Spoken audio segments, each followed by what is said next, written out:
J'avais envie de faire cette vidéo pour parler de la multidimensionnalité que l'on est. Le mot est pas facile. Ça peut permettre de comprendre un petit peu plus, en fait, la grandeur de ce qu'est notre cerveau et notre capacité de mémoire. Donc là, on est vraiment sur la multidimensionnalité de notre esprit mental. En fait, on a souvent la croyance qu'un souvenir est une image ou une vidéo imprimée par la boîte qu'est le cerveau de notre passé. Donc c'est imprimé, hop, et en fait c'est dedans. Et en fait, dès qu'on a envie de se connecter à ce souvenir, quelque chose se connecte dans le cerveau et c'est comme si on allait chercher une photo dans notre bureau et donc on tombe sur la photo et on a ça. Mais en réalité, ça, c'est pas vraiment ça. Notre cerveau, c'est un outil qui est multidimensionnel et qui voyage à travers l'espace et le temps. Par exemple, on connaît très bien cette dimension, la dimension du rêve. Quand on est éveillé, on est là. Si on s'endort, c'est comme si on rentrait dans un nouveau monde. Donc, il crée un nouveau monde. Il n'y a pas la preuve que ce monde n'est pas un monde qui existe vraiment et que c'est pas un film projeté comme au cinéma. Voilà, donc il n'est pas vivant. Non, on sait pas. Ça se trouve, en fait, notre cerveau crée vraiment un monde dans lequel on vit. Et donc, en fait, quand on comprend ça, on comprend qu'un souvenir, quand là, j'imagine une scène que je vis, c'est en fait une projection. On peut voir ça comme ça. C'est une projection, une ouverture dans l'espace-temps. On ouvre, c'est comme si on faisait un petit trou de verre et on va dans un moment donné. Par exemple, si on a un souvenir de quelque chose qui nous stresse ou qu'on a envie d'améliorer dans notre vie, on s'y connecte, le souvenir s'ouvre, et là, c'est comme si en fait on plongeait dans ce passé. Il y a une connexion au passé. On ouvre une dimension avec notre passé. Si on voit ça comme ça, et pas comme un souvenir mort, on se dit, donc, avec ça, si je modifie le souvenir, je peux changer les actions passées, et donc, en changeant ça, je pourrais changer mon présent. Ainsi, toutes les problématiques que l'on a, les traumatismes, etc., quand on s'y replonge, évidemment quand c'est pas trop violent, mais quand on s'y replonge, et qu'on arrive par exemple à détendre le corps, parce que aller dans le souvenir va réanimer l'état dans lequel on est. Donc déjà, si c'est un truc un peu anxieux, tendu, on détend le corps. On se détend. S'il y a des endroits où ça appuie, où ça réagit, on y plonge, on se détend. S'il y a une émotion pareille, on la ressent, on l'écoute. Voilà, donc déjà, on se détend dans l'expérience. Et ensuite, on peut s'amuser à refaire le scénario. On peut se poser intérieurement la question, et si je refaisais le scénario, mais en fait qui se déroule bien, même de la meilleure façon possible. Comment je me sens de la meilleure façon possible? Comment ça se déroule de la meilleure façon possible? Comment j'aurais agi? Comment j'aurais vécu ça? Ainsi, on va aller revivre ce scénario, et ce n'est pas rien. Ce scénario, c'est pas juste le fait d'enregistrer dans le cerveau le fait que ça aurait pu bien se passer, même si ça le fait. En fait, les deux sont réels. C'est aussi le fait de changer une sorte de flux du passé, une possibilité passée, pour qu'elle ait une action sur le présent.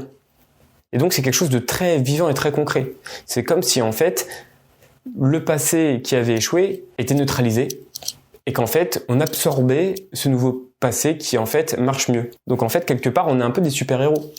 On a le pouvoir de changer notre destinée. Mais faut-il encore en avoir envie? Parce que si on est attaché au passé, comment il s'est passé, on n'a pas envie de le changer. Chaque situation où on se plaint, où on se dit qu'on aurait pu faire mieux, soit on continue de se plaindre, soit on peut visualiser pour voir comment ça aurait pu mieux être. Et ainsi, comme ça, on peut se développer. Et ça peut être pour des petits détails, ou petites et grandes choses. Par exemple, en ce moment, moi, je passe le permis de conduire. Je me refais le scénario où en fait ça se passe mieux, je maîtrise mieux, les erreurs que je fais, je ne les fais pas, etc. Donc on peut dire que c'est presque de la visualisation de développement personnel. La différence avec une forme de visualisation, là je vais le dire, c'est pour que ce soit mieux réussi, une visualisation c'est on va imaginer le truc. Alors là je suis en train de conduire, machin truc. Alors ça peut, mais des fois je trouve qu'envoyer l'intention marche beaucoup mieux. On se demande à soi-même, montre-moi mais on n'est pas obligé avec des mots, hein, mais avec l'intention, montre-moi comment ça se serait bien passé, comment j'aurais pu me faire. Et là, à la place de se forcer à un peu imaginer, on va laisser l'inspiration, on va laisser le scénario se faire. Pour moi, c'est ça la différence. Il y a la pensée, il y a le scénario qui se déroule.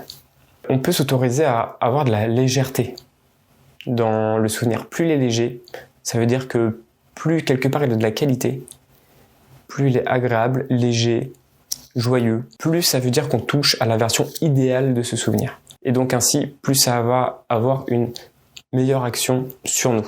Évidemment, on aura encore le souvenir de la situation qui s'est mal passée. C'est comme s'il y avait un équilibre entre ces deux réalités qui arrivait, mais les deux existent. Ça permet d'avoir la sagesse de l'erreur qu'on a faite, mais d'avoir le résultat du souvenir qu'on a recréé. C'est pas si mal. Alors, il y a beaucoup de gens qui le font pour les visualisations futures. On visualise ce dont on a envie, on a plus de chances de l'attirer. Moi, c'est pas forcément un outil que j'aime beaucoup, parce que déjà, le futur peut vite changer. Mais ça peut être un accélérateur quand même de certaines choses. Quand on est sûr de quelque chose que l'on veut et qu'on visualise, ça peut accélérer les choses. Mais moi, c'est pas trop mon truc. Je préfère que le futur, ce soit là. Qu'on ressente ce qu'on a envie de vivre plutôt qu'on l'imagine. Mais c'est vrai qu'on peut canaliser quand même. On peut canaliser. Ça, faut le prendre comme une science qui est un peu moins exacte. Par exemple, on peut demander, il y a pas longtemps, là, je demandais ça avec ma copine. Tiens, on se demandait comment je serai quand j'aurai 34 ans. J'en ai 29. Et là, je me suis connecté, j'ai dit, à quoi je ressemblerai quand j'aurai 34 ans? Et j'ai laissé l'inspiration arriver. Pareil, on ne crée pas le truc, c'est parce que ça, c'est ce dont on a envie. Non, on ouvre une porte. Donc, comment je serai? On se pose la question et on laisse le truc infuser. Quand ça infuse, donc là ce que je fais, hein, c'est de la canalisation, hein, c'est presque de la prédiction. Donc, quand ça infuse, on ouvre la porte s'ouvre à l'intérieur de nous, les choses descendent, et donc on peut voir. Voilà, moi j'avais eu des sensations, des phrases, des mots, des couleurs. Voilà, donc on laisse ça, mais il faut pas trop toucher. On refait pas le scénario. C'est lui qui vient à nous. Là, on a ouvert la porte. Évidemment, on ouvre la porte à une possibilité qui existe là maintenant avec les choix qu'on a fait maintenant. C'est pour ça que le futur, c'est compliqué parce que cette respiration a changé mon futur, les possibilités futures de toutes les façons possibles avec cette histoire d'effet papillon. Mais voilà, c'est intéressant de savoir qu'on a cette multidimensionnalité en nous. Et ça peut aussi le faire, pour des gens... Il n'y a pas que ça qu'on peut canaliser, on peut se connecter à l'énergie de quelqu'un. Je demande à ressentir l'énergie de quelqu'un, par exemple, que je connais.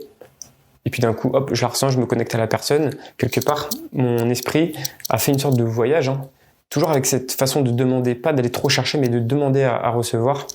C'est comme si à l'intérieur, il y avait un truc qui allait chercher l'information et qui allait la ramener. On peut s'amuser comme ça à faire des petits voyages de conscience, demander des choses... canaliser aussi, je sais pas, pour ceux qui croient aux extraterrestres, aux anges, voilà, tous les petites fées, les petits trucs. Voilà, c'est un outil, qui permet de pouvoir voyager d'une certaine façon. Après, chacun fait ses expériences. C'est vrai que là, plus j'ai avancé dans le truc, plus c'était dans le subtil et l'énergétique, la canalisation. C'est vrai que c'est facile de commencer avec ses propres souvenirs et trucs. Puis après, on peut commencer à avoir d'autres types de voyages spirituels. Il n'y a pas d'ordre, mais voilà. Pour ceux pour qui c'est un peu plus concret, hein. Genre les sportifs qui imaginent les choses qui se passent bien, tu refais le match que tu as fait, où tu gères, tu fais ton bon mouvement, et ben en fait, tu as modifié une réalité. Et du coup, tu améliores qui tu es maintenant. J'ai pas mal fait le tour du sujet. Je vous souhaite de bien vous amuser avec toutes ces possibilités. Et on se dit à la prochaine.